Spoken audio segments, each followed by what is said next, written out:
저희는 구원담화 시리즈 11번째 시간으로 본문은 로마서 1장 1절 2절과 16절과 17절 보시겠습니다. 로마서 1장 1절 2절 16절 17절 제가 번역하겠습니다. 예수 그리스도의 종 바울은 사도로 부르심을 받아 하나님의 복음을 위하여 택정함을 입었으니 이 복음은 하나님이 선지자들을 통하여 그리스도의 아들에 관하여 성경에 미리 약속하신 것이라. 내가 복음을 부끄러워하지 아니하노니 이 복음은 모든 믿는 자에게 구원을 주시는 하나님의 능력이 됨이라. 먼저는 유대인에게요 그리고 헬라인에게로다. 복음에는 하나님의 의가 나타나서 믿음으로 믿음에 이르게 하나니 기록된 바 오직 의인은 믿음으로 말미암아 살리라 함과 같으니라. 성경이 가르치는 바를 한마디로 쉽게 줄이면 인간이 하나님에게서 나서 그분께로 돌아간다는 것입니다.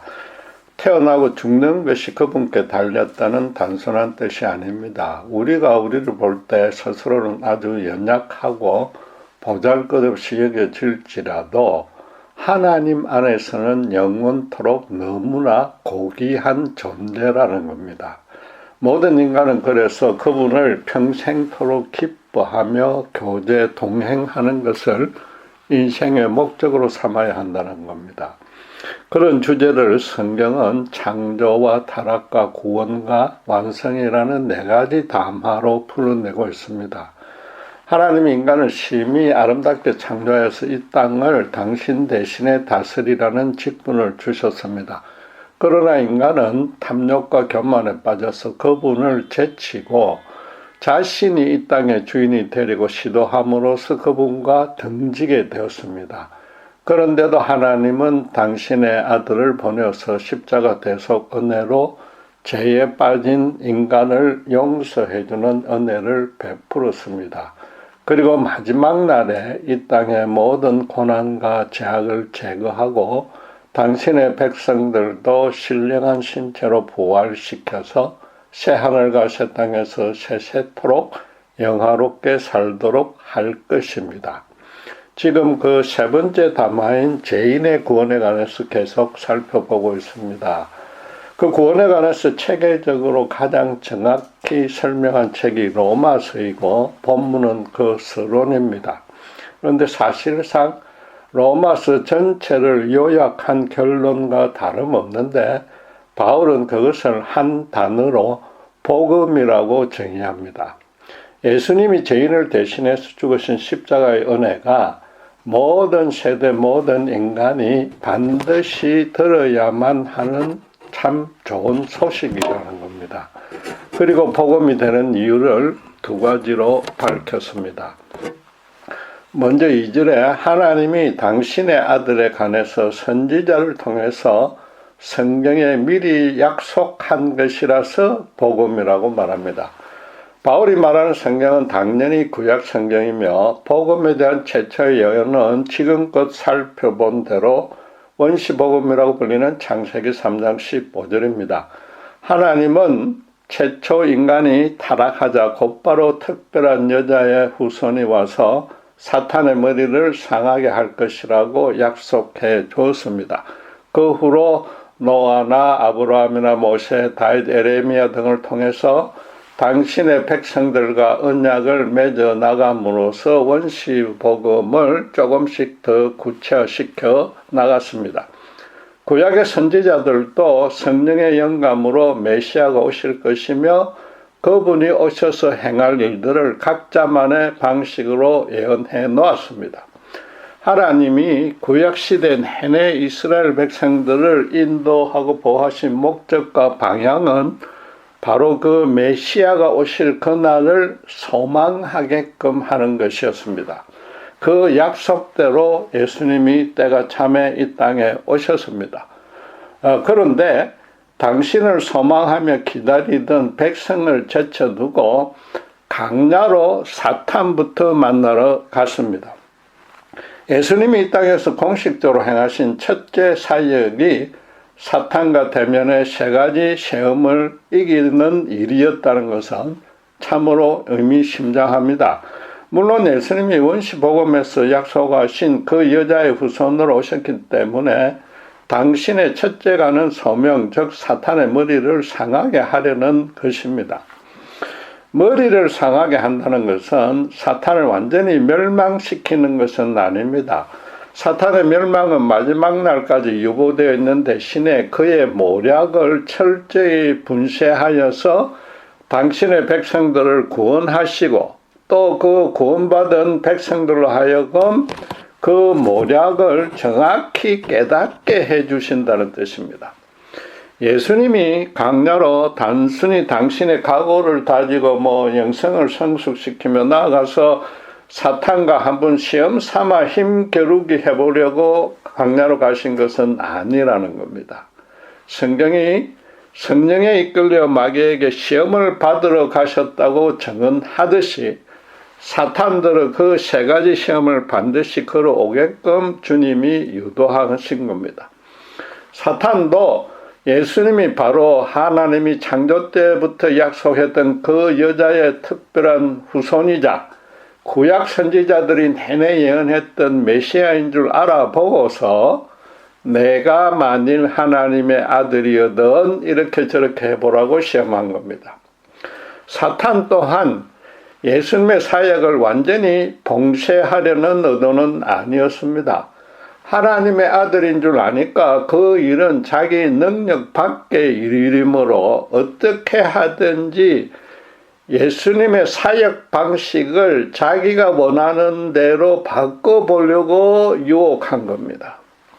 예수님이 겪은 세 가지 시험의 기본적인 뜻은 지난 2주에 걸쳐서 살펴봤습니다. 먼저 완전한 인간으로서 이브와 동일한 시험을 이겨냄으로써 원죄의 문제를 해결했습니다. 인간을 죄를 짓기 전의 상태로 되돌릴 수 있게끔 만든 겁니다. 예수님은 사람들이 원하는 대로 현실적 형통을 베푸는 방식으로 구원하라는 사탄의 유혹을 거절했습니다. 대신에 죄에 찌들어 단절된 인간과 하나님과의 관계를 완전히 회복시킬 것이라고 사탄에게 분명히 인식시켰습니다. 그것이 바로 하나님의 아들만이 행할 수 있는 구원의 방식이라는 겁니다. 그 시험을 통해서 예수님은 두 가지 영적 진리를 분명히 계시해 주셨습니다. 첫째는 구원이란 것이 현실 고난이 아니라 죄에서 건져주는 것이며, 둘째로 그 일은 인간과 사탄의 관계부터 끊어야 가능하다는 겁니다. 인간이 짓는 모든 죄가 사탄이 배후에서 강제로 조종했다는 뜻은 아닙니다. 사탄으로 인해서 하나님과의 관계가 단절되어서 영적으로 죽은 인간을 타락전의 모습으로 되돌려야 한다는 겁니다. 말하자면 인간이 구원받아야 할 죄의 본질이 단순히 인간관계에서 발생하는 윤리적인 차원이 아니라는 겁니다. 그런 죄에서 구원하실 것 같으면 사탄을 만나러 갈 이유도 필요도 없습니다. 바로 예루살렘 성으로 가서 도덕적 계명을 가르치는 그런 훈련소를 개설하면 되는 겁니다. 예수님이 의도적으로 사탄의 시험부터 받은 것은 인간의 타락이 사탄과 연결된 영적인 성격이고, 그래서 그 구원도 사탄과 해결해야 될 영적인 성격이라는 뜻입니다. 인간의 죄의 문제가 스스로는 절대 해결할 수 있는 차원이 아니라서 하나님의 아들이 직접 이 땅에 와야만 가능했다는 겁니다. 그러니까 하나님이 구약 성경 내내 그 일을 메시아가 와서 해결해 줄 것이라고 약속한 겁니다. 논리적으로는 행위 언약으로 주신 모세율법을 완전히 준행하면 구원을 얻을 수 있을 겁니다. 그러나 구약 내내 이스라엘은 전혀 순종하지 못했고 오히려 우상 숭배에 빠져서 하나님의 심판을 받았습니다. 따라서 하나님이 율법을 주신 목적은 죄에서 전혀 자유로울 수 없는 그 비참한 영적인 실상을 발견하고 확인케 해서 궁극적이고 완전한 구원을 소망케 만드는 것이었습니다. 또 그래서 한 명의 예외 없이 율법에 넘어지는 그 와중에도 당신께서 남겨두신 일부 경건한 자는 하나님의 긍휼만을 겸손히 소망케 함으로써 구원을 주셨습니다. 대표적으로 간음과 살인죄까지 저지른 다윗이 그 죄를 숨김없이 통해 자복하면서 자신의 죄를 일일이 처치하지 않으시고 동에서 서로 멀리 던져서 기억해 주지 않기만을 바랐기 때문에 구원받은 것입니다. 여자의 후손으로 오신 예수님이 사탄의 시험을 하나님의 말씀으로 3번 다 너끈히 이기셨습니다. 그처럼 성경 예언을 그대로 실천하는 것은 주님에게는 사실상 식은 죽 먹기입니다. 당신의 백성들이 당신의 그런 사역에 계시된 영적인 진리를 정확히 깨닫지 못하면 그 사역은 사실상 실현된 것이 아닌 겁니다. 지금 사탄은 분명한 영적 실체로 태초부터 실존해 있었고 인간의 타락도 영계에서부터 즉 영원한 차원에서부터 시발된 겁니다. 그럼 그 사탄을 상대로 예수님이 승리하여서 베푸실 십자가 구원도 신자로 하여금 영원한 세계와 연결되게 하는 겁니다. 계속 강조하지만 이 땅에서의 현실적인 형통이 아니라 인간이 죽은 후에 영생을 얻는 것이 구원의 본질이라는 겁니다. 그 구원의 결국도 성경의 마지막 4번째 담화처럼 새하늘과 새 땅에서 죄와 고통이 전혀 없이 세세토록 그리스도와 함께 왕노릇하게 되는 겁니다. 이게 신자의 인생 목표가 되어야 된다는 겁니다.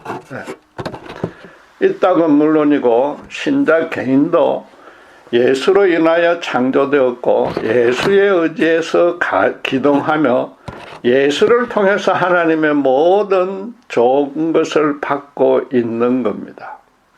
교회가 가르치는 기독교 교리를 수긍해서 교회 생활 열심히 하는 것만으로는 절대로 구원의 열매라고 말할 수 없습니다. 구원이란 신자가 하나님의 영원한 친백성이 이미 되었고 그래서 그분의 절대적이고 완벽한 사랑 가운데 영원토록 완전히 붙잡혀서 살아가고 있는 겁니다. 그 사랑을 지금 사탄마저도 절대로 가감 조정 못하게끔 물론 흔들리게 할 수 없게끔 지금 예수님이 사탄을 이겼단 말입니다. 말하자면 예수님을 믿어서 구원을 얻는 순간 바로 영생에 들어가 영원한 천국을 이 땅에서부터 미리 앞당겨서 사는 것이 신자입니다. 나중에 천국에서 그분의 사랑을 완벽하게 누리기 위해서 범사에서 하나님의 사랑을 발견하며 그 사랑에서 절대 벗어나지 않으려고 연습 훈련하는 것이 믿음의 삶이란 말입니다. 주님의 오심으로 성경에 약속됐던 이 복음이 실현되었습니다. 강나의 시험은 물론이고 십자가에서도 주님은 사탄의 머리를 완전히 상하게 했습니다. 하나님이 태초부터 계획하신 구원이 완벽하게 시행된 겁니다. 그런데 이런 말 자체도 사실은 어폐가 있습니다. 하나님이 계획하신 일이 안 이루어지는 일은 없는 겁니다. 하나님이 태초부터 계획한 일을 하나님이 이루셨다면은 그 구원은 완전히 보장된 것으로 변경 취소될 리가 절대 없습니다. 하나님의 진노 아래 죽을 수밖에 없는 죄인에게 더 이상 정죄함이 없는 구원이야말로 너무나 기쁜 소식이 될 수밖에 없는 겁니다. 그래서 바울은 둘째로 16절에 하나님이 구원을 주시는 능력이기 때문에 복음이 된다고 말한 겁니다. 이 시리즈를 통해서 하나님이 당신만의 주권과 섭리로 원시 복음을 어떻게 실현해 나가는지 그 과정을 간략하게 살펴봤습니다. 예컨대 다윗 언약에서는 당신을 위한 성전을 다윗 들어는 짓지 말라고 명령하는 대신에 당신께서 백성들을 집을 지어주고 그들 사이에 걸어 다니시겠다고 약속하셨지 않습니까? 그 모든 언약의 발전과 실천, 그리고 예수님의 오심과 사탄의 이 세 번의 시험을 이긴 것, 다음에 제자들에게 말씀으로 가르친 것, 당신의 사랑으로 당신의 백성을 섬기고 십자가에 죽으시는 그 모습들이 너무나 정밀하고도 완벽한 계획과 일정에 따라서 이루어졌습니다. 너무나 당연한 얘기지만 구원은 처음부터 끝까지 하나님이 주관하십니다. 인간 스스로는 절대로 구원을 쟁취할 수 없습니다. 세상 사람들이 존경하며 추종하는 인간 선각자들은 한결같이 네가 최선을 다해서 네가 가장 위대하다고 여겨지는 교훈을 따르며 최선을 다해서 선행을 하면 하나님의 구원을 얻게 된다고 가르칩니다. 그러나 성경은 정반대라고 선언합니다. 사람이 생각하는 바가 항상 악하다고 합니다. 만물 가운데 가장 부패한 것이 인간의 마음이요 인간의 의는 쓰레기와 같다고 합니다. 율법의 행위로는 어렵다 함을 얻을 육체는 하나도 없다고 했습니다. 십계명의 인간관계 계명에서도 효도, 살인, 도적, 간음, 거짓 증언 등을 하지 않았어도 마지막 이웃의 것을 탐하지 말라는 계명에서 자유로울 자는 단 한 명도 없습니다. 도적질 하지 말라고 행동의 죄는 이미 말했으니까 탐하는 것은 이웃의 것이 너무 부러워서 시기 질투하다가 그 사람까지 미워하게 되는 겁니다. 사촌이 너를 사면 축하는 못해줄 망정 속이 아픈 것이 인간이란 존재인 겁니다. 예수님도 이 10번째 계명의 맥락대로 말로서 형제를 바보로 해도 살인이요 마음으로 음란한 생각을 품어도 간음이라고 했습니다. 여러분 불신자들에게 전도해 보면 내가 십계명을 잘 지키고 있으니 예수 믿을 필요 없다고 큰 소리 치는데 이 마지막 계명처럼 제가 얼마나 심각하고 끈질기며 자신도 영적으로 얼마나 어리석은지를 모른다는 반증인 것입니다. 남들 앞에 보이는 인간의 행동만으로는 끝까지 어려울 수 있으나 말과 생각까지 학대해서 보면 모두가 하나님의 진노 아래 죽어 마땅한 죄인일 뿐입니다. 누가 더 어렵고 누가 더 악하다고 결코 따질 수는 없습니다. 그래서 성경에서 한 구절만 뽑으라고 하면 요한복음 3장 16절인데 그게 바로 복음의 핵심이기 때문입니다. 하나님이 세상을 이처럼 사랑하사 독생자를 주셨으니 이는 그를 믿는 자마다 멸망하지 않고 영생을 얻게 하려 하심이라. 모두가 죽어 마땅한 죄인이지만 하나님으로서는 당신께서 창조하신 당신의 백성들을 실제로 죽일 수는 없습니다.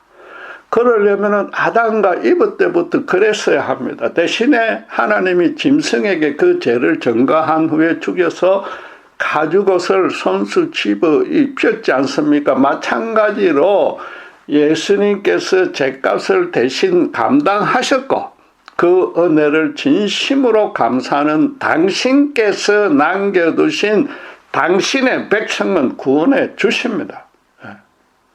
하나님이 당신의 독생자의 죽음과 죄인의 생명을 맞바꾸는 방식으로 당신께서 구원을 주시는 겁니다.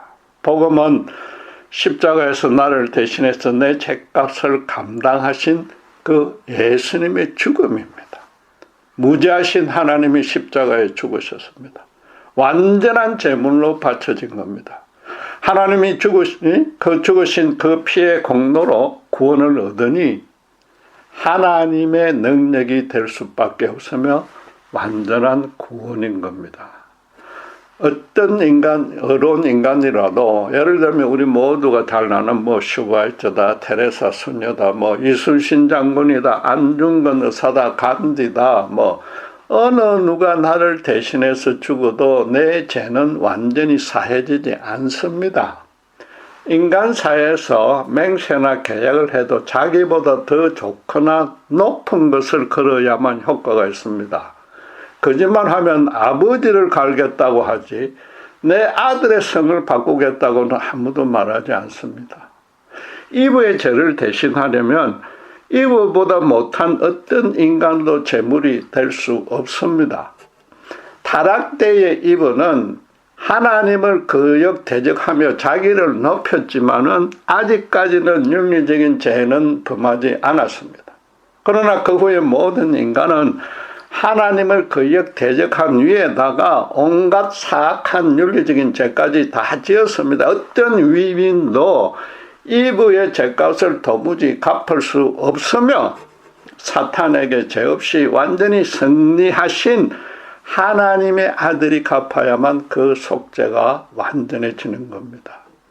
완전한 인간이자 완전한 하나님이신 예수님의 십자가 대속 죽음은 죄를 죽기까지 정하시는 하나님의 그 공의와 그 죄인을 죽기까지 불쌍히 여기시는 하나님의 사랑, 그 둘 다를 완벽하게 실현한 겁니다.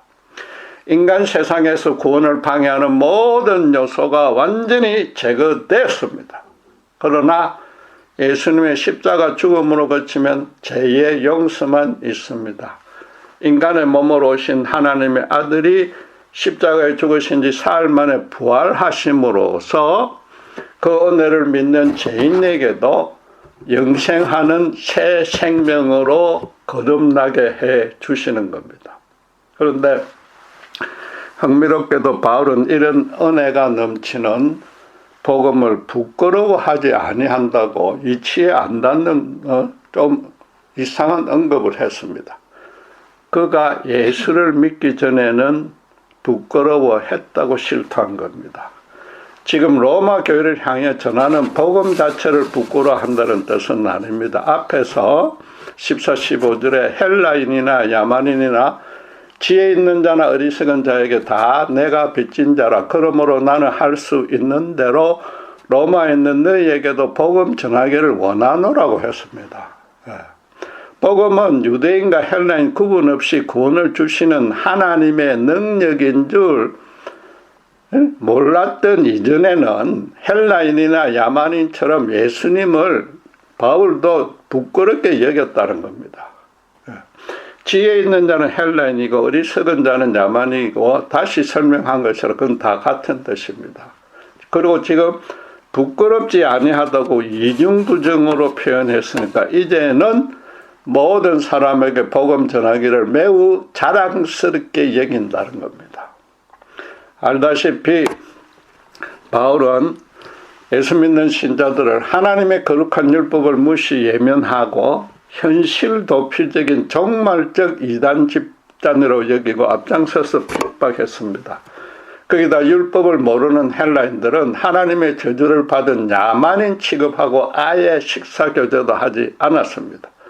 그러니까 지금 그들에게 빚진 자라고 말하는 겁니다. 실제로 초기의 유대인 신자들은 아직도 그런 옛 사고를 완전히 버리지 못하고 이방인들에게 복음을 전하는 일을 수치로 여기는 경우도 있었습니다. 그러나 바울은 예수님에게 이방인의 사도로 부름받았고 예루살렘 교회, 유대인 교회는 베드로에게 맡기고 이방인 지역의 교회를 개척했기 때문에 그렇지는 않았습니다. 헬라인들은 새로운 지식을 알기를 좋아하는 이성적이고 합리적인 사람입니다. 아무런 선행을 하지 않아도 예수라는 인간 랍비를 믿기만 하면 구원을 얻는다고 하니까 그들로서는 도무지 받아들일 수 없었습니다. 그러니까 바울의 아테네에서의 선교는 알다시피 그 실패로 끝났지 않습니까? 그리고 지금 로마인들도 헬라인의 그 사상을 답습하면서 현세적으로 세속적인 축복을 추구하는 측면이 더 강해졌습니다.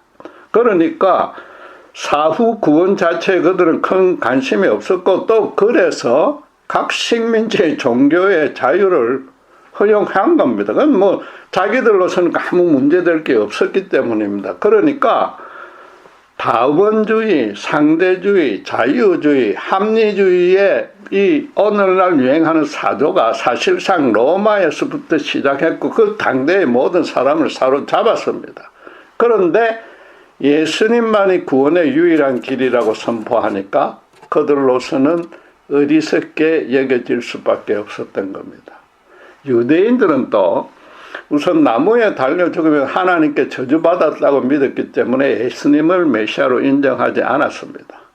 지난주에 살펴본 대로 정치적인 메시아가 되어서 로마를 물리칠 줄 믿었으나 아예 그런 기미도 보이지 않았습니다. 빌라도 총독 앞에서 이런 방구 항의도 하지 않고 십자가에 달려 죽었습니다. 그 전에 장로들의 유전은 무시하고 모세 율법 중에도 안식일 규정은 예사로 지키지 않았습니다. 할례 없이 우상 숭배는 이방인은 물론이고 창녀 세리와도 서슴없이 식사 교제를 나눴습니다. 주님의 큰 능력 때문에 혹시나 로마를 물리쳐 줄까 기대했다가 전혀 그러지 않으니까 며칠 만에 돌변해서 로마 반역죄라는 누명을 씌워서 십자가에 처형했습니다. 그들로서는 예수는 구원을 주는 하나님의 아들이긴커녕 비난하며 대적하는 대상이 된 겁니다. 그런데 이 인간의 영적인 실체가 얼마나 비참한지 유대인들을 객관적으로 잘 살펴보면 절대로 부인할 수 없는 겁니다. 그들의 수고는 로마에서 해방되는 것이며 그 일은 사실상 아주 선합니다. 일제강점기의 한국처럼 로마를 반역하는 자는 그들 사회에서는 최고의 의인입니다. 그런데 예수님이 자기들 요구를 들어주지 않자 로마 반역죄를 예수님이 그렇게 해주기를 열렬히 소망해놓고는 바로 그 죄를 씌워서 죽였습니다. 거기다가 반드시 하나님의 저주를 받는 십자가에 처형하게 하려고 빌라도를 협박하다시피 해서 그 판결을 받아냈습니다. 자기들이 그렇게 십자가에 처형해놓고 나무에 매달려 죽었으니 하나님의 메시아가 될 수 없다고 합니다. 순전히 자기들 사리 사욕을 채우려고 혹시라도 백성이 나중에 예수님을 추종하지 못하도록 미리 예방한 겁니다. 이게 어찌 이게 죄악의 가장 큰 교묘하고 엄중한 표본이지 않습니까? 지금도 그렇지만 당시의 유대인들은 세상에서 도덕적으로 가장 어렵고 종교적으로 가장 경건한 민족이었습니다. 대제사장과 간원들은 그 중에서 가장 뛰어난 자들이며 바울처럼 율법적으로는 흠이 없는 자들이었습니다. 그런데 그들의 모략은 내용적으로는 강야에서 예수님께 시험을 건 사탄의 것과 똑같았습니다. 자기들의 육신의 정욕과 안목의 정욕과 이생의 자랑만 충족시키려고 수단 방법 가리지 않은 겁니다. 강야에서 예수님이 주도적으로 사탄에게 그 시험을 걸도록 유도해서 그 모략이 절대적 거짓임을 드러내었듯이 사탄에 미혹된 유대 지도자들을 사실상 예수님이 주도적으로 유도해서 당신을 십자가에 달리게 한 겁니다. 창조 때의 에덴 동산에서부터 골고다 언덕에 이르기까지 하나님은 죄짓은 인간을 구원해 주려는, 바로 우리 같은 자를 구원해 주려는 그 한 가지 목적에 따라서 이 구약 역사를, 그 후에 신약 역사도 주도하신 겁니다. 헬라인과 유대인, 즉 세상 모든 사람들이 지금도 갖고 있는 구원관이 이 예수님의 십자가 앞에서는 정말로 부끄러울 수밖에 없는 겁니다. 헬라인은 각자가 자기 종교를 갖고서 그 종교대로 믿으면 된다고 합니다. 유대인은 율법을 받았기 때문에 이미 구원을 얻었고, 그래서 현실에서 이스라엘만 높여주기 바라고 율법을 모르는 모든 이방인들은 구원 밖에서 하나님의 저주를 받았다고 간주합니다. 바꿔 말해서 인간 스스로 자기가 자기 구원을 전하는 겁니다. 자기는 이성적 지혜로든지 간에, 종교적인 열심이든지 간에, 도덕적 선행이든지 간에 남들보다 뛰어나서 하나님의 구원을 당연히 받아야 한다는 겁니다. 그렇지 않으면 하나님도 물론이고 그가 보낸 아들도 당연히 배척하고 대적하겠다는 겁니다. 결국 자기들 요구대로 다 이루어져서 자기들 마음에 드는 신이 돼야 되는 겁니다. 인간이 하나님의 자리를 차지한 겁니다. 죄송하지만 오늘날 불신자들도 자신이 스스로 하나님 그분의 마음에 들어보겠다는 것은 꿈에도 생각하지 않습니다. 그 많은 윤리적 죄를 지은 다윗은 하나님의 긍휼이 없으면 저에겐 아무 소망이 없다고 끝까지 간절히 기도했던 모습과는 정반대인 겁니다. 모든 인간이 사탄의 이런 모략에 서로가 넘어가도 전혀 모르고 있는 이 땅에 예수님이 오셔서 사역하는 모습이 어땠습니까? 헬라인과 유대인들을 전혀 차별하지 않았습니다. 진정으로 하나님께 겸손히 자신을 낮추고 회개하면 그의 직업, 신분, 국적, 성별, 자유자, 노예자, 종교 등을 따지지 않았습니다. 로마 백부장, 세리장, 삭개오, 창녀, 막달라 마리아, 현장에서 가늠한 여인, 남편 5가 살다가 다시 새 남자와 동거하는 한반은 여인, 군대 귀신 들린 자 등등 모두를 불쌍하고 안타깝게 여기며 당신만의 사랑으로 섬겼습니다. 하나님의 아들이 그렇게 섬긴 겁니다. 성전에서 기도하는 바리새인과 세리를 대조한 예수님의 비유에 지금 바울이 말하는 복음에 부끄럽지 않은 특성이 온전히 반영이 되어 있습니다. 누가복음 18장 9절에서 14절에 보면 자기를 어렵다고 믿는 바리새인은 하나님 앞에 자신이 도덕적 악을 범하지 않았고 종교적 경건을 많이 행했다고 자랑했습니다. 반면에 세리는 감히 하늘을 우러러 보지도 못하고 성전 구석에서 가슴을 치며 자신은 죄인이라고 고백하며 오직 불쌍히 여겨달라고만 했습니다. 인간사에서는 누가 뭐래도 바리새인이 자랑스럽고 세리가 부끄럽습니다.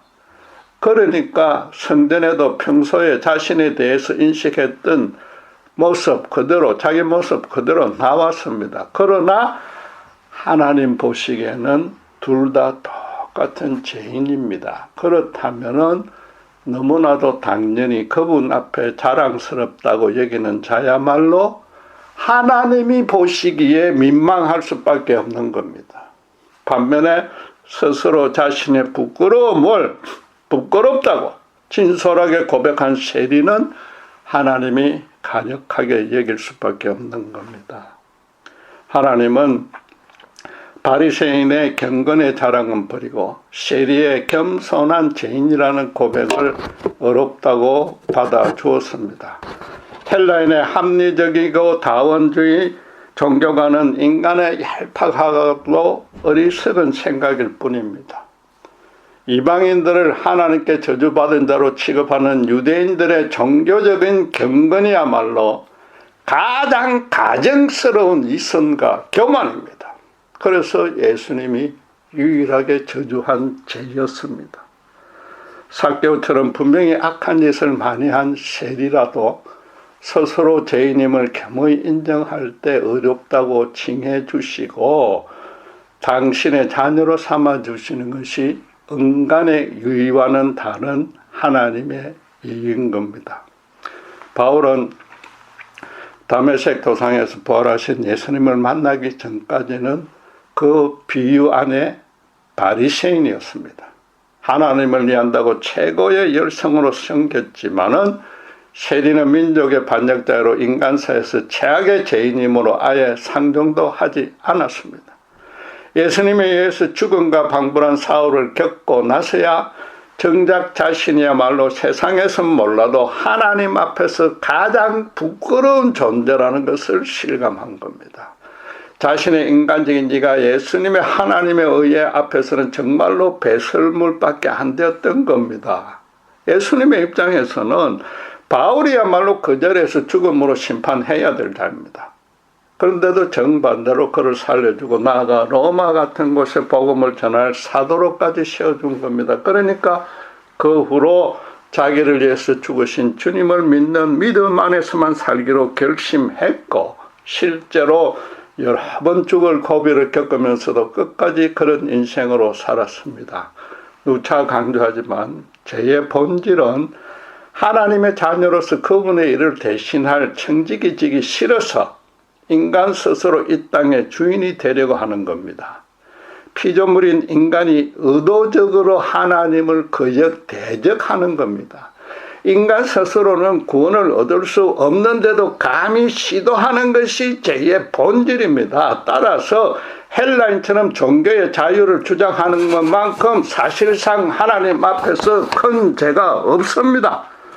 하나님만을 순전히 믿고 겸손히 따라야 할 종교마저도 자기 멋대로 자기가 정하고 하나님도 자기가 정해갔다는 뜻입니다.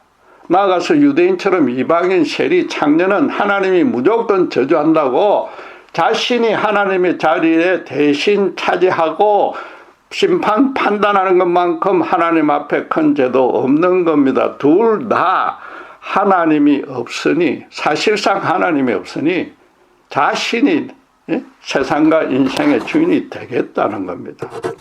이 세대가 가지는 아주 쿨한 사고입니다. 하나님이 없다고 확신한 자는 수단 방법 가리지 않고 사치와 풍요를 누리면 됩니다. 물체에서 우연히 진화된 존재로서 죽으면 영혼까지도 완전히 멸절된다면 그 도박은 성공한 겁니다. 반대로 하나님이 정말로 존재한다면 죽은 후에는 사탄이 그를 기다리고 있을 뿐입니다. 그들은 귀신은 무수해도 하나님은 경배는커녕 끝까지 그 실존도 인정하지 않기 때문입니다.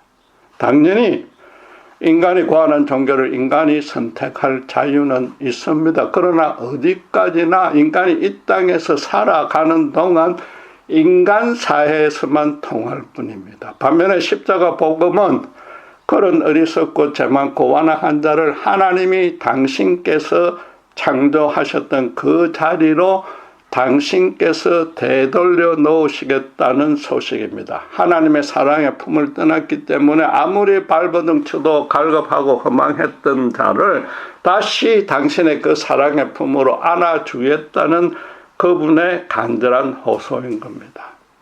그래서 구원의 본질은 한마디로 사후에 하나님을 만나는 일입니다. 죽음 이후에 모든 이가 하나님의 심판대 앞에 섰을 때 하나님은 과연 어떤 기준으로 구원하실 것 같습니까? 제멋대로 종교를 택한 자에게습니까? 성전에서 예수 믿기 전에 바울처럼 기도한 바리새인이겠습니까? 아니면 가슴을 치며 죄인을 불쌍히 여겨 달고 간구한 세리이겠습니까? 전혀 어렵지 않고 오히려 죄중에서 하나님과 원수된 우리를 대신해서 예수님이 십자가에 죽으심으로 당신의 사랑을 확정했기 때문에 복음입니다. 그 복된 소식을 기쁨으로 받아들인 자는 자연히 바울처럼 주변에 복음을 자랑하면서 나누고 싶어서 견디지 못하게 됩니다. 바꿔 말해서 당신의 아들을 이 땅에 보내어 죗값을 치러주신 그 공의와 사랑의 하나님을 거부할 자유와 권리는 어떤 인간에도 없기 때문에 복음인 것입니다. 기도하겠습니다. 하나님 아버지 늘 감사합니다.